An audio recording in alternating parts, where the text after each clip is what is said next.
I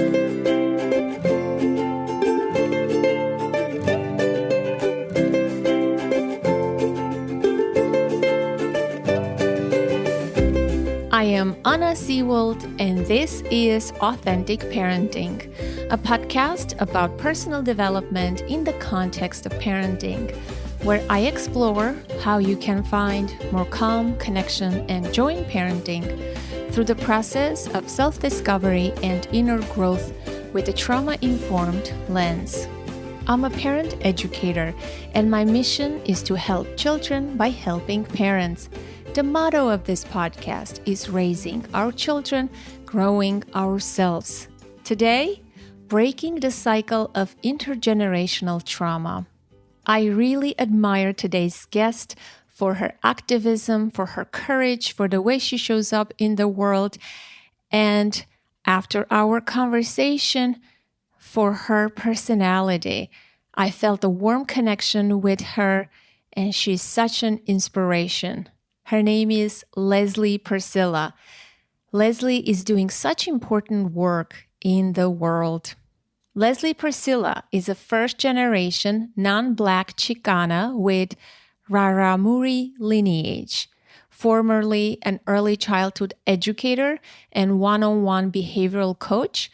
Leslie has worked with children and families for over 13 years. Today, she's a certified parent coach. She offers coaching, workshops, support, and advocacy for Latinx, Chicanx families, locally, nationally, and internationally. She's the mother to 3 biracial children. Leslie is the founder of Latinx Parenting, which is a bilingual organization rooted in children's rights, social and racial justice, and anti-racism, the individual and collective practice of nonviolence, and reparenting, intergenerational and ancestral healing, and the active decolonization of oppressive practices in our families. In today's conversation, we talked about how reparenting ourselves is necessary if we want to break those cycles of intergenerational trauma and parent without the use of punishments. She talks about ending the Chancla culture, what it means, and how the child's first oppressor sometimes is their parent, and so much more. If you enjoyed today's conversation, may I suggest a few past episodes that I think you would find relevant and helpful. Episode 165, Breaking Free from Old Stories, with my dear friend and colleague, hand-in-hand instructor, Marilupe de la Calle.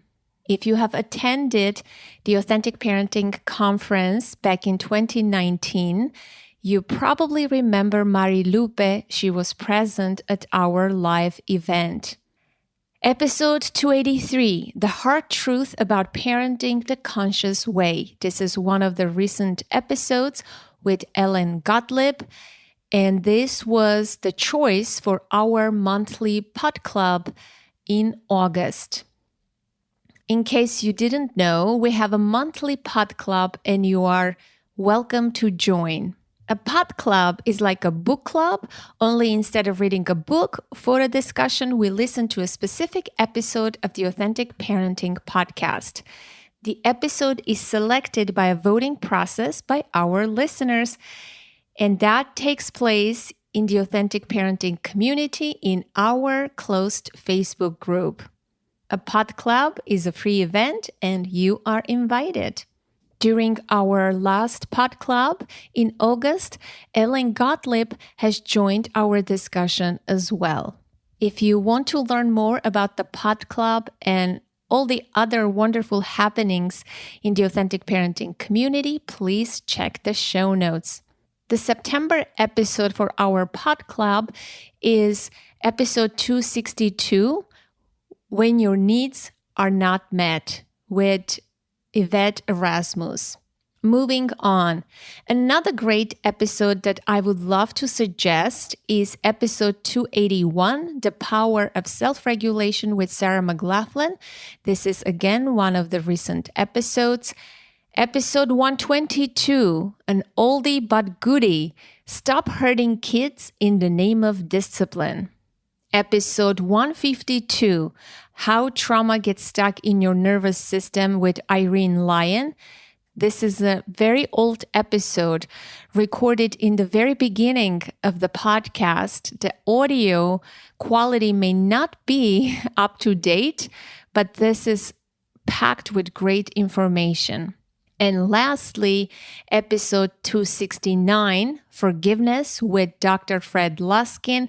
Personally, this is one of my favorite episodes, and I highly encourage you to go and listen to this episode. If you're like, oh, forgiveness, I don't want to dive into that topic, or I don't need it, it's an eye-opening content. I guarantee you will walk away with a lot of ahas.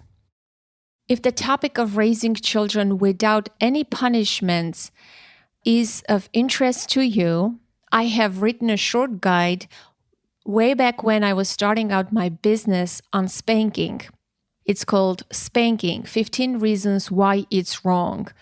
If you're not new to the podcast, then you know where I stand on the issue of punishments.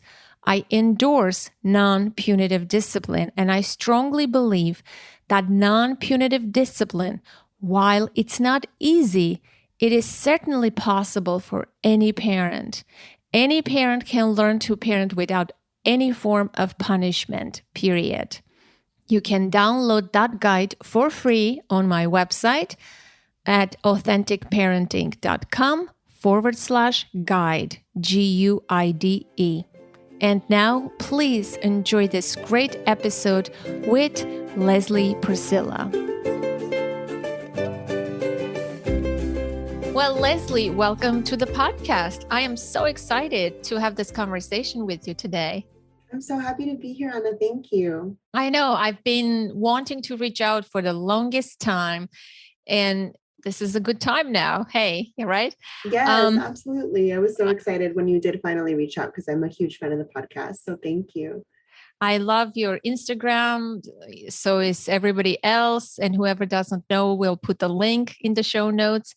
You're very inspiring, change maker. And I just love what you stand for, your values. I know and admire you from afar.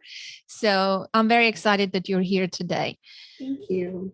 So let's start from an easy question, which would be, where did you grow up?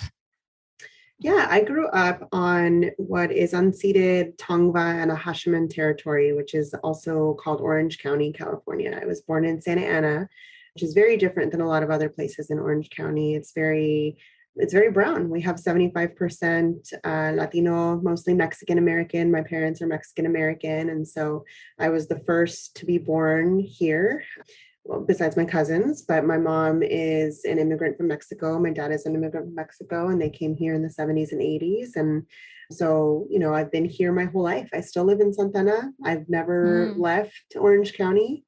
I love my community here, and I don't know if I will ever leave.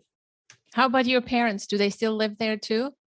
Yes. They don't live together anymore, but my dad still lives about 15 minutes from me and my mom another 10 minutes from me. So, but I do see them frequently. My dad's actually in Mexico right now. He spends about half of the year in Mexico with his family. And it's interesting because most of my mom's family migrated here. She's one of 12 children, and only one of them stayed in Mexico. And my dad was completely the opposite. So he is the only one of his 10 brothers and sisters that migrated here, and the rest live in Mexico. And so I have like almost entirely half of my family lives in Mexico and the other half lives here. Wow. What do you make of this? I don't know. Where do you belong? I belong in both. There's this saying that we say in Spanish that is ni de aquí ni de allá, which means neither here nor there. Yes, neither from here nor there. And one of my friends recently said, no, I am actually from here and there. It's not neither nor, it's both and. I am both Mexican and I am both, American. And so it's been interesting navigating my own identity as somebody who was very much raised in Latinx and, Mexican specifically in Mexican culture. Also, went to Catholic school here and was very much exposed to the dominant culture here. And so, it's an ongoing process and really reflecting about who I am and where I come from and what do I want to impart, onto my children. And yeah, so it's been interesting. Yeah, that is very interesting.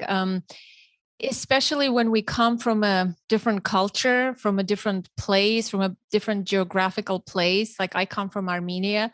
It's also different, culturally different. You have a great life in America, yeah, right? Seemingly better life than there.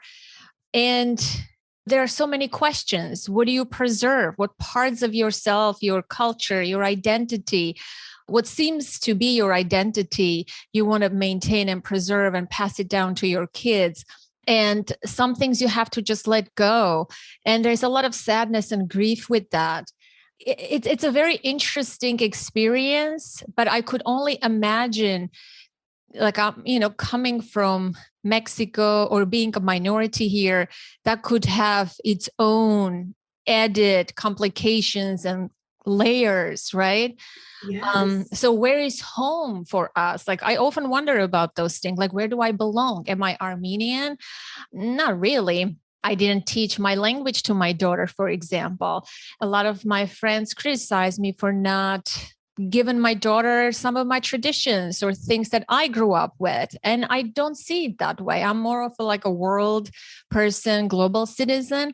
But I'm wondering about you, like what was important to you to preserve? And of course, your parents are here, right? Your mom is here, they're nearby. For me, it's not the case. So I want to hear in terms of parenting, in terms of cultural values, what conscious and unconscious things Mm. have you brought into your own parenting? Yeah, so I've shared this with a few people before that my entrance into this gentle parenting world felt like a rejection at first of my cultural values. So where, my parents were pretty firm. My mom was the authoritarian one mostly. My dad was pretty passive, but he wasn't around very much. And my mom was definitely the disciplinarian. And, I definitely was spanked. I definitely was hit with other objects. And that was very common. All of my cousins also experienced the same thing. And so I definitely thought that that would be me. I said, well, that's my culture. That's what I want to preserve. And children need to learn respect for their elders. And, the kids nowadays here in the US don't respect their elders. And so all these things that I think back on, I'm just like, wow, I really didn't know a lot back then, about what it actually takes to learn respect, and that's actually one of the biggest values that is attempted to be taught in Latinx culture is that value of respect and that closeness to family and making sure that you are always showing deference to adults in the family and showing respect however they want that respect demonstrated. And I thought that was good. I really thought that that was really good. And I understood it. And at the same time, when my daughter was born, I started thinking about all of the times where I had not been shown respect and where I had felt very hurt and very wounded by that lack of respect, by that lack of sovereignty, right? And so as I started doing a lot of that reflection, I really wanted something different for her. And in wanting something different for her, I came to the understanding that it would also be necessary for me to kind of reparent myself and remother myself and to offer myself the respect that I wasn't shown and to offer myself the care that I wasn't shown. And so it's been an ongoing process. But what I learned is that for us who come from Latinx culture, we were a colonized people. We were a group of people that actually did honor children, that did respect children, that did collaborate with children for years, for forever, actually, before colonialism. And so it wasn't until after I became a mom that I started realizing the impacts of colonization, the impacts of the force that is patriarchy and capitalism, and all of these and white supremacy and all these forces that I think Latinx people come up against and have tried to survive and have survived for so many years, but it hasn't allowed us to really thrive in the ways that I think that we do, have access to now, right? And so I think raising my child, and mind you, my children, I have 3 children, my 9.5-year-old, I have an almost 4-year-old and a 2-year-old, and they are white presenting, and my husband is white. And so they're not necessarily as immersed in the culture like I was immersed in the culture, right? Because they're kind of straddling those two identities as well in a different way than I did. But it's not that I don't want to teach respect. It's not that I don't want to teach this connection to family. It's the methods and it's the ways and it's the rejection of everything negative and everything toxic that came with that colonization, and going back to the roots of our people, and the roots of our people, again, did collaborate, did include children, did see them as sacred. And so for me, it's nothing new. A lot of the criticisms that I get sometimes on the page and that people in the culture will say is like, oh, this is, gentle parenting, and this way is like a white people thing. You're doing things like white people. And I'm like, actually, this is not just for white people. This is something that belonged to us before it was shaken out of us, before it got to the point where now we learned oppression from our oppressors, and now we are oppressing our children, and that disconnection has lasted for generations and generations, and it's time to be done with it. The power over model, right? Yes. Absolutely. And are they receptive to that when you talk about your ancestors and how children were sacred? When you speak about that actually is very valuable part of this. Right? Yes. You're not just preaching, let's do this, let's do that. You also give this historical perspective, which I think could be, for me at least, when I hear, I'm like, yeah, if I was that person, it's like, it's resonant. Yeah, it makes me want to change because of that. Yeah, I think slowly but surely we're getting there. I think that, there's been people that have been very aggressively resistant to it, because I think, and I've seen that when we start talking about these cultural icons of discipline, like, La Chancla, which is like a sandal that's typically used in, people make funny videos, quote unquote, funny videos of throwing, sandals, these chanclas at children. They have to make it funny because it's otherwise it's too painful, right? It's too personal and too painful. So when you humorize something, it makes it sort of tolerable and okay. Yeah, and it actually gives us a sense of belonging as well, right? And so if we're looking at it from like a nonviolent communication perspective, it's like it meets your need for belonging, it meets your need for connection, it meets your need for humor. And so all of these needs are being met by it. And at the same time, it's negating all of the needs that children have for safety, for honoring, for connection, for all of these things that eventually, if enough of us do start parenting in ways that honor our children, are going to shift the paradigm, are going to shift the culture. Cultures evolve, cultures change. That's just history. Like we should not be expected to stay the same. We should be wanting to be better. We should be wanting to do the things that are going to allow us to thrive and not just survive. And so you do serve the people here in the United States, right? The Latinx community. But do you also have people who are following you in Mexico or in other parts of the world? Yes, of Latin absolutely. origin? Yeah. I'm curious about the differences. Are the American, are the ones who are in America more open, or what's the difference? Yeah, there's a lot of differences. However, I do have a lot of people that are following from Latin America.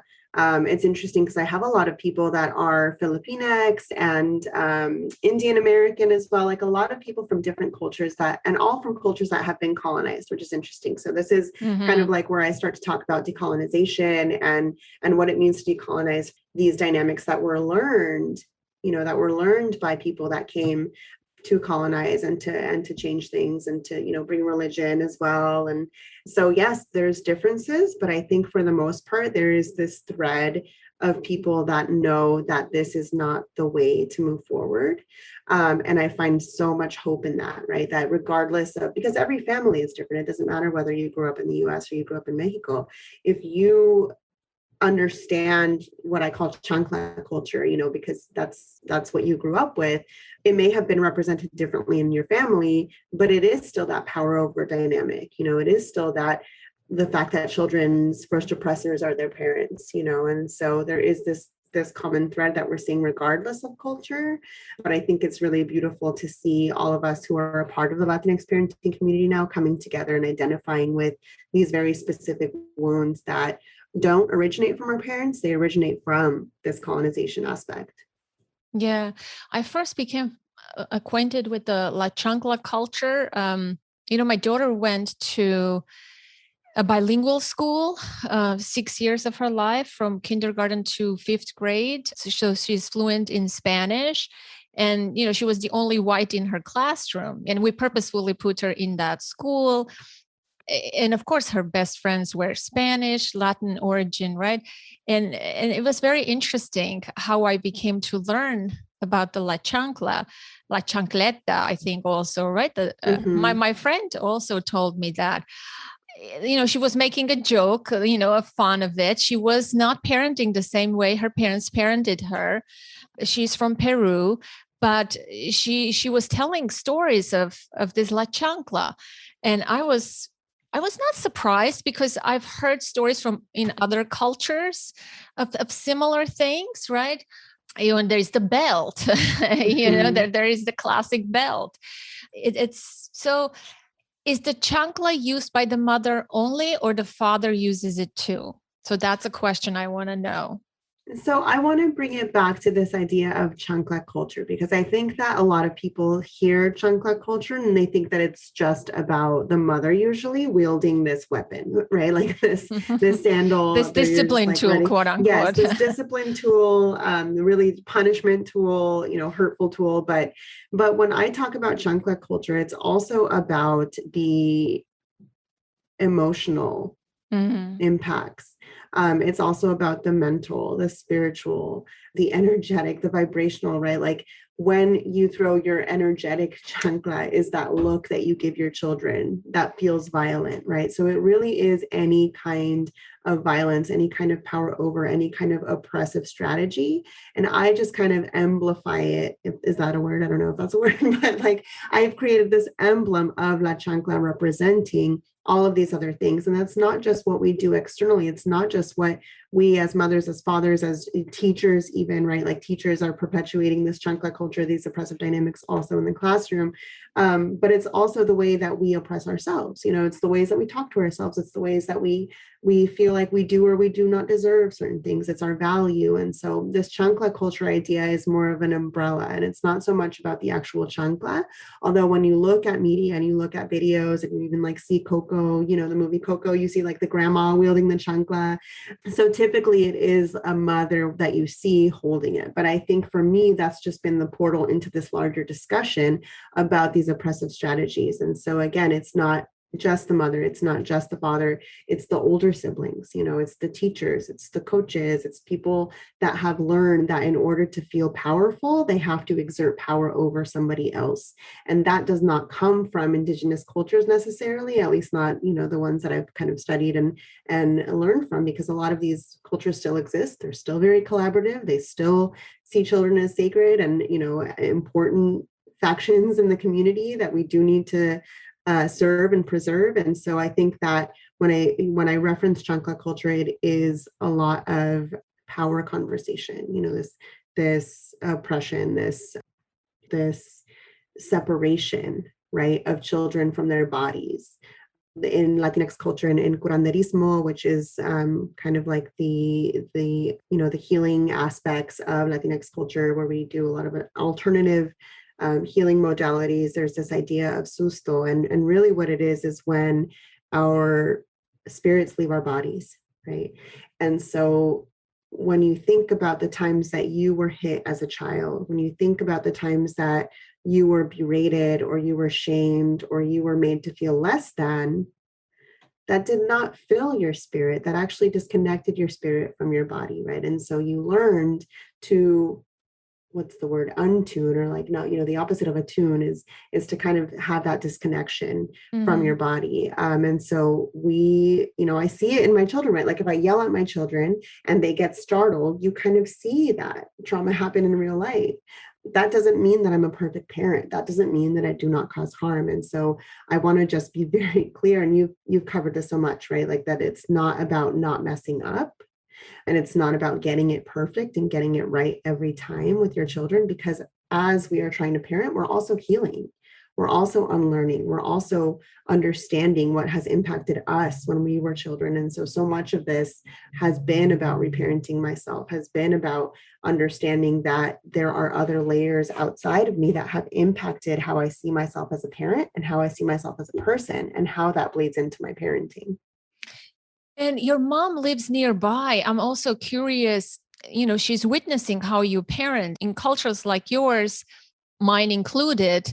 Parents know best. They tell you what to do, how to do it. If I call my aunt today, for example, who is, in Armenia, she would say, are you eating enough? Are you drinking enough? It's cold, put on a jacket. Like they worry too much, right? Yes. I'm an adult, I'm a grown person. But so you parent, you chose gender parenting, you're doing this advocacy work, your mom is witnessing you parent. What's going on? What's the conversation? Have you had any interesting moments with her? Does she know what you're doing, or she's just, witnessing you? Yeah. So I think at first there was, because she hadn't done a lot of her own healing work and she hadn't really taken the time and space to really reflect. And I think initially there was a sense that she did take it personally, right? So if I'm parenting my children differently, then that must mean that you think I did it wrong. And what does it mean about me as a mother and as a person if my children are feeling and thinking that I did things wrong, right? Like, what does that mean to me? And so that, I think, reactivated her wounds and her, inner child and inner Nina. But I think this was not expected for me. I genuinely thought that my mother and I would not ever get to a place of connection again, because there had been so much hurt and so much harm, that came from her own wounds. So it's not like I don't understand that that's where that came from. But eventually she did start going to therapy, and eventually she did start taking that time to reflect and to think about, what her impact on me was. And so I grew up with my mom being one of the more gentler parents, actually, when I think about some of my aunts, and she did use, chanclas, belts, hangers, whatever was around, but then I think about some of the treatment that my cousins got from their mothers and from their fathers. And I know that even that was mild, even that was mild for me. And so I know that she tried her best, right, to do something different, right? So I think all of us in generations, we all try to do a little bit different, right? But I think that she has come to understand that it didn't serve her, because it created a lot of disconnection between us. And there was a moment where I approached her and I said, the violence that you inflicted on me, because she actually doesn't remember a lot of the physical violence. And that's just a matter of where her brain was at the time, right? Like her brain was in a state of survival herself. And so in that state of survival, she is hitting me, and she, and so the memory doesn't really come into play sometimes in those situations. And so she's like, I didn't hit you very much. And I said, you may not have thought that, and you may not remember that, but I do want to say that for the most part, your abuse was very emotional, and you were very emotionally abusive towards me. And there was a lot of shaming, and there was a lot of name calling, and there was a lot of belittling. And I don't know what caused, why I felt brave or safe enough to say this to her this one day, but to my surprise, she acknowledged it. And she said, you're right. She said, I was not in a good space. I was not equipped to be parenting in that moment. There was a lot of turmoil, a lot of trauma for our family, not just between her and I, but between her and my dad, and her lack of, resource and community around her. And she went through a very, very toxic and nasty divorce without a lot of support, and so I received the, what she was going through, right? And so I forgive her, because if I didn't forgive her, it would be that much more painful, and I probably wouldn't have as much childcare as I have. So, but it's really beautiful to witness her be so loving and so present and so connected to my children. And there is a small aspect of me that still grieves and grieves in therapy, and says, I wish that I had received that level of love from my mom. And I think in the work that I do, a lot of people kind of reiterate that same sentiment, like, oh, I really wish that my parents had been the way that I see them with with my children, with me. But I think that it just took time. It took time. It took the creation of space between her and those situations. For her, she was in a workers' comp case, and her attorney made her go to therapy. Thank God. It's like, thank you so much, whoever that attorney was that created that for my mom, because I had been telling her for years, and it wasn't something that she was able or willing to hear from me at all. Wow. Wow. It's so powerful to hear that, and beautiful that healing is possible. Forgiveness is possible. Healing is possible. And I just can't imagine what you must go through witnessing your mom be nice and loving and kind to your own children, and that sense of what you didn't get. It just pains me when I hear stories like this. But I'm very happy to hear that you do have a relationship with her. She went to therapy, which is wonderful, right? And Mhm. she has a different life too, and she's in your life. It could have been very different. Yes, I expected it to be. I really expected it to be different. There was moments where, with my second pregnancy, she didn't even know that I was pregnant for the first 6 or 7 months, because I didn't want her in my space. I didn't want to tell her. I didn't want to. When I was pregnant with my first daughter, 5.5 years before that, it was painful. It was painful because she had no sensitivity to the fact that I was growing a child. It was all about her. It was very narcissistic. There were times where she would call me and say, like, I'm so regretful that I had you as a daughter, and you're just, all of this stuff. And I was just like, oh my gosh, that's so painful. And so fortunately, in my therapy, I was able to really think about the boundaries that I wanted to create, about the kind of relationship that I wanted to have with my daughter, and how that would be separate, and how my story was not my mother's story, and my child's story would not be my story. So that was really powerful for me to acknowledge and to really feel empowered by. How many siblings do you have? That's a complicated question. My dad has 5 children. He has 3 different baby mamas. And so I have 3 half siblings, and I have 1 younger full sibling. And so my little sister, I always say, like, I was her mom, really. She was born when I was almost 10 years old. We're 10 years apart. My mom was not in, again, any capacity to really care for, this baby emotionally. She, obviously fed her and clothed her, but I was really a parent to her. So I grew up very fast. I made a lot of decisions based around what was good for my little sister. And so, I think that was kind of my first exposure into, like, connection-based parenting, right? I was like 10 years old, and I wanted to be this gentle parent to this little girl, because I knew that my mom was not there, like she was there physically, but she was not emotionally there. And so I really wanted to form that bond with her. And, now I'm like, she left to New York, and she's not babysitting my children, and she's, all the sacrifices I made for her. But, for the most part, I'm really happy that she is living her own life now. And she's like, I don't want children. And I'm like, that's fine. That's great. So yes, 5 siblings, but I am closest with my little sister. And then my brother is also a father, and does follow the work. And it's been really interesting to have conversations with him. He's also half white. And so he grew up mostly with his mother, and did not really experience, like, the Chancla culture. But yeah, it's been really interesting to kind of see how my siblings have been raised, and how my cousins have been raised, and have been healing or not. And you're married to a white man, right? Yes, I am. And so Yes. how is that dynamic, right? You came from this, like, Chancla culture, and I don't know much about his upbringing, obviously not from the La Chancla culture. How were things between the two of you, the conversation in terms of parenting, reparenting, like what shows up? Oof, that's a whole other episode. Do you feel resentful of him? Like, I that's don't it. know. No. I don't feel resentful. He has a very close relationship with both of his parents. He works with them. I'm very, very grateful for my mother-in-law. She's actually with my children right now. She's been very loving and affectionate with them, and they love her as well. It's been a lot of education for him, I think, to understand why, in the past I've acted the way that I've acted, where some of my resistance has come from. I'm very lucky that he's been willing to do that. We've done couples therapy a few times in our relationship. We've been together for 14 years. And so at the very beginning of, well, it wasn't at the beginning, but it was right after my daughter was born.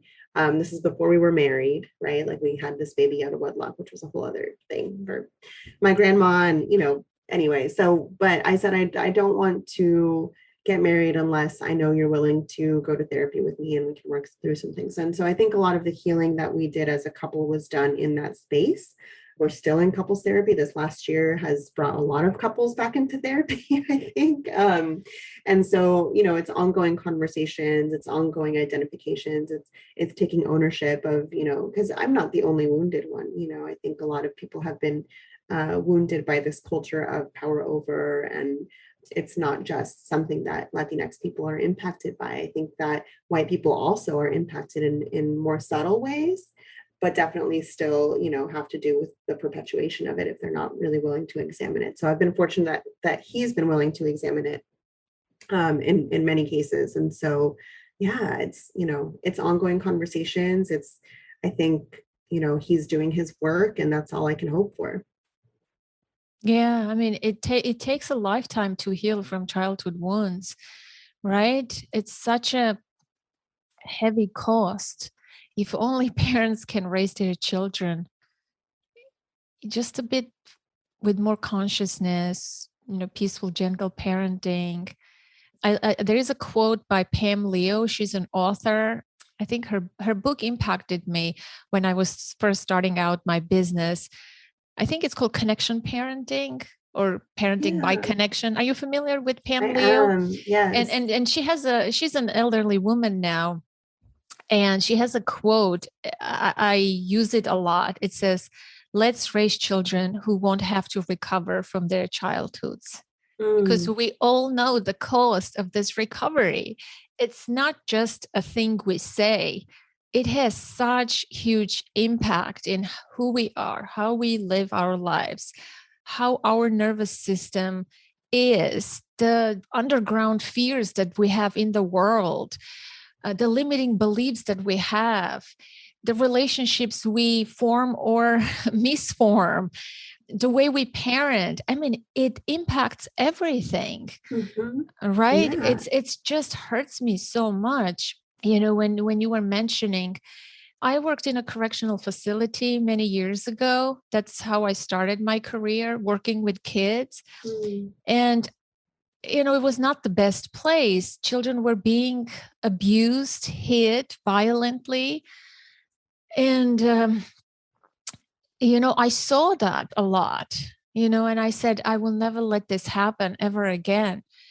Children don't have to suffer like this in the hands of people who's supposed to love and protect them, or caregivers or teachers, or it's just so messed up. yeah. Um, Yeah. Yeah. There's this really beautiful quote by Bell Hooks, who wrote All About Love. And she wrote this amazing chapter on childhood and how children learn to love.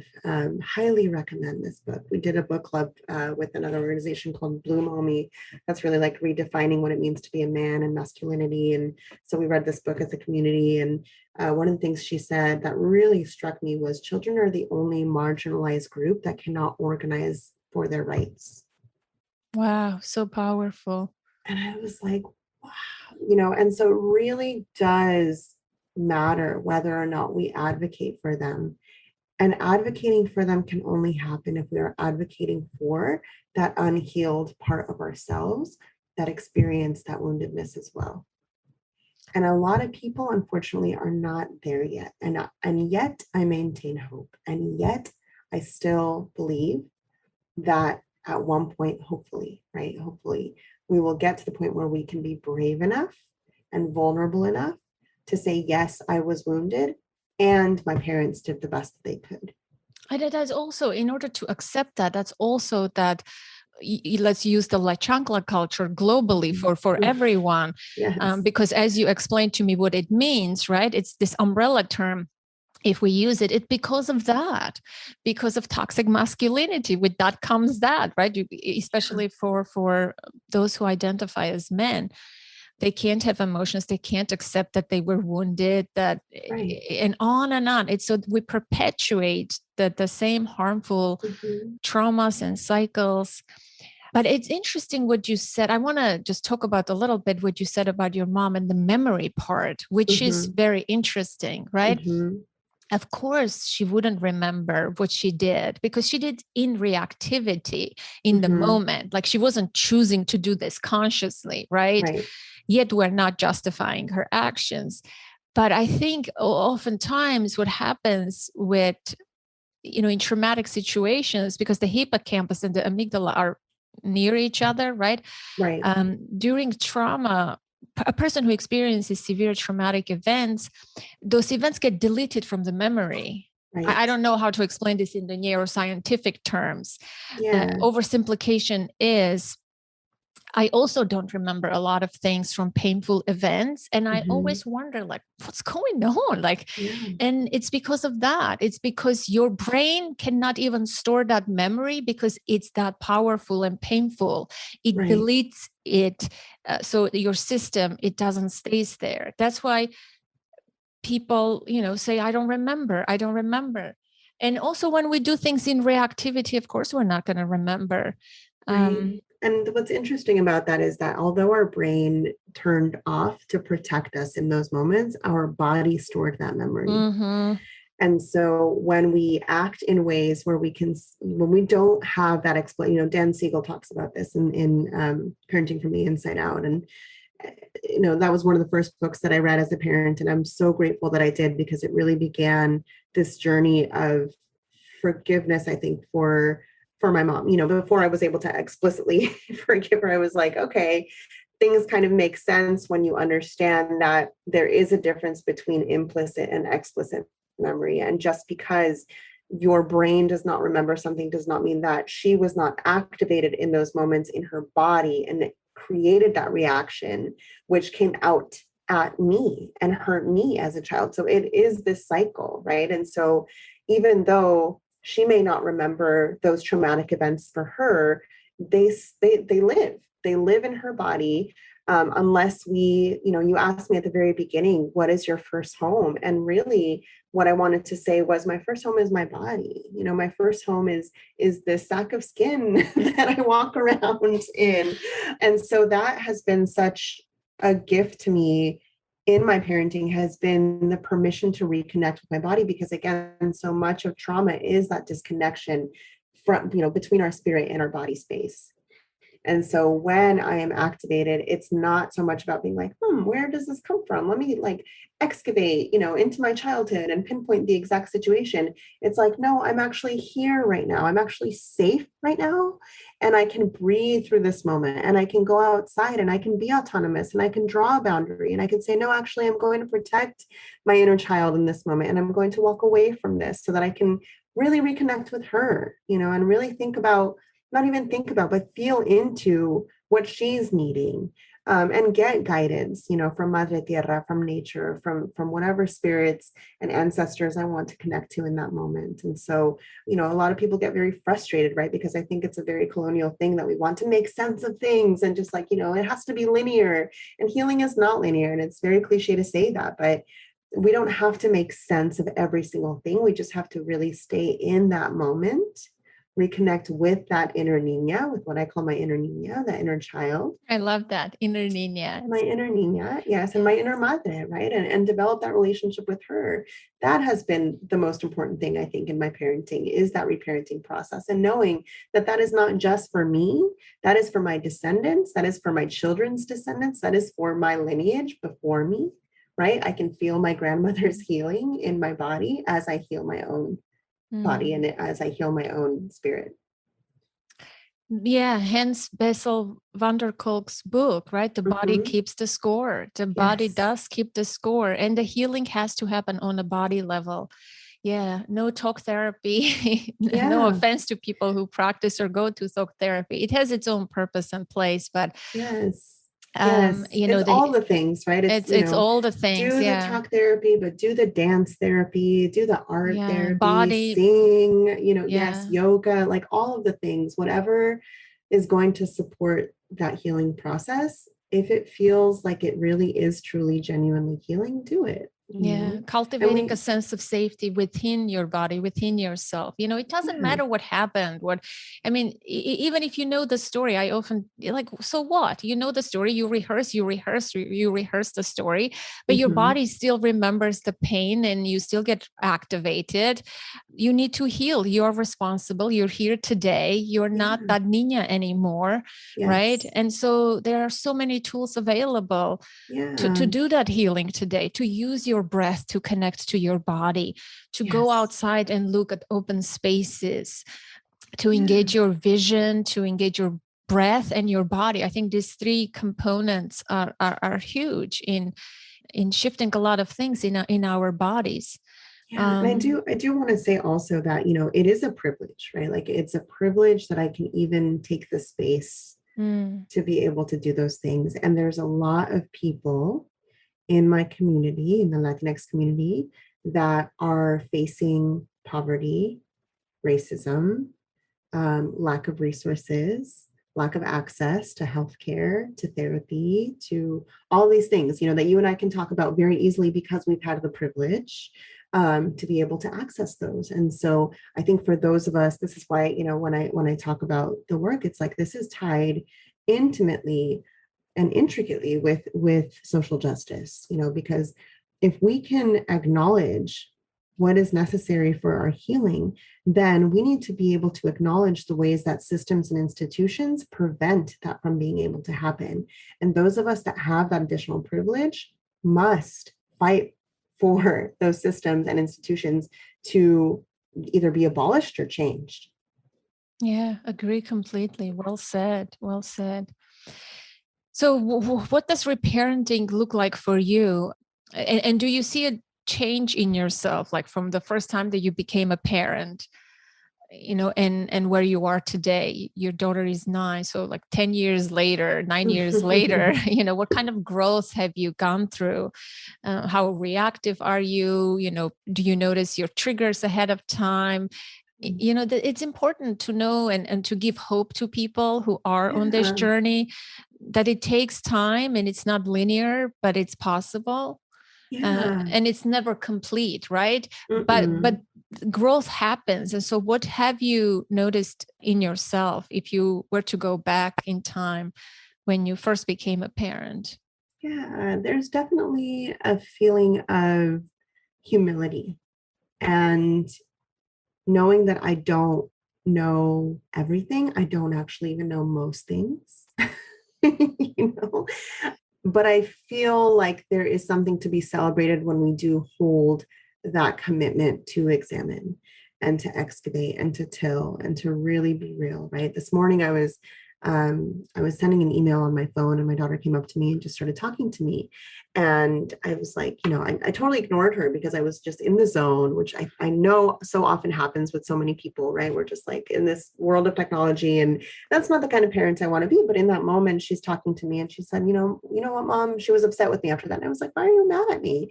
And she's like, because you're not present when I'm talking to you.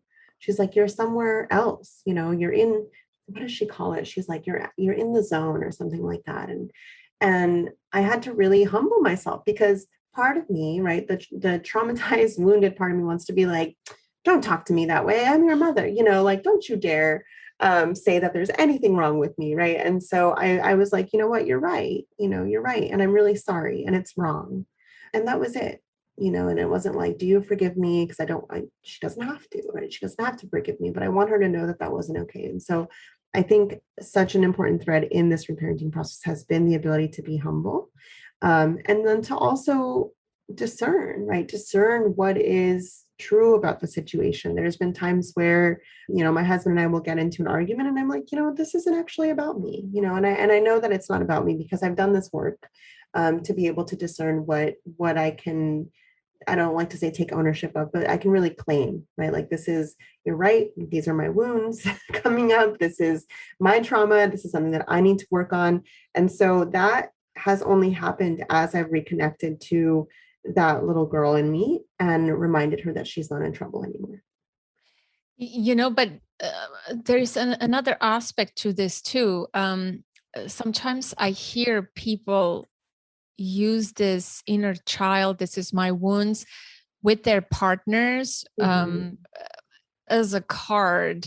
And it can go to a completely different side, like sort of entitled to their wound, to their anxiety. I've worked with people and when you just said that, it reminded me of that yes, it is your wound, but taking responsibility and not using it to manipulate people, right. For a lack of a better word. I think people who become aware of this work, inner child, reparenting, healing traumas, etc., sometimes they become awakened. They know their story, their wounds, but they use it wrongly.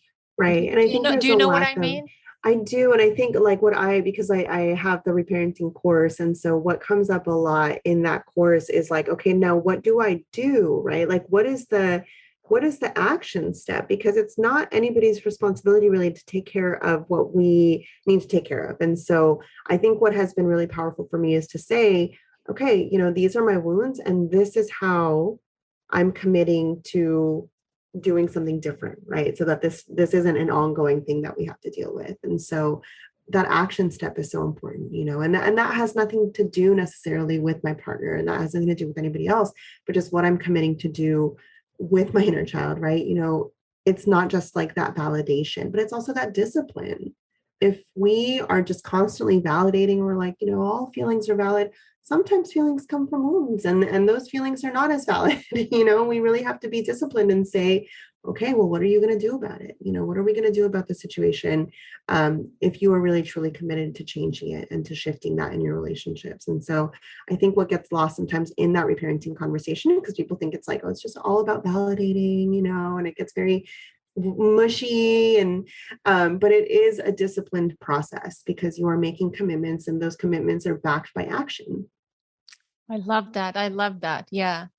So Leslie, I want to thank you for being present today here with me, being so open and honest and sharing your wisdom, your insights, and your powerful truth bombs.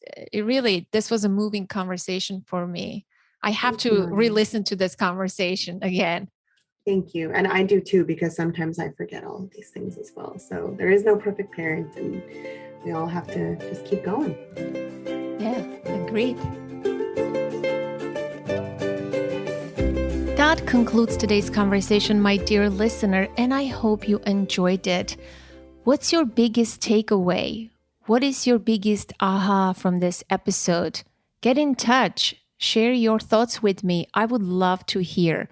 You can send me a note to the email info@authenticparenting.com. You can call the number 732-763-2576 and leave a voicemail. And for you, my international listener, there is a special tool on the contact page of my website. It's called SpeakPipe. It's free and you can send me an audio message at any time. Connect with me on Instagram, as well as connect with Leslie Priscilla, Latinx Parenting on Instagram. She has some amazing content. You won't be disappointed. My handle is authentic.parenting.podcast, and check the show notes for other links and resources that I mentioned in this episode. If you find the podcast helpful and enjoy the content, and I'm sure you do because you are listening up to this point in the podcast, then you are a true fan. I love you. I would appreciate if you can take a few seconds to rate and review it on Apple Podcasts. It's really helpful. It helps with the ranking of the podcast. A great place to connect with me and your fellow listeners is Facebook. The Authentic Parenting community is open for you. You can come and post and share, connect and ask questions, participate in our monthly pod club, and on and on. Once again, the pod club is like a book club, only instead of reading a book, we listen to a specific episode of the Authentic Parenting podcast for a discussion. We meet on the third Thursday of every month at 7 p.m. Eastern Time. It's free and you are invited. Until next week, connect to the present moment, to yourself and your children. I am Anna Seawold. Thank you so much for listening.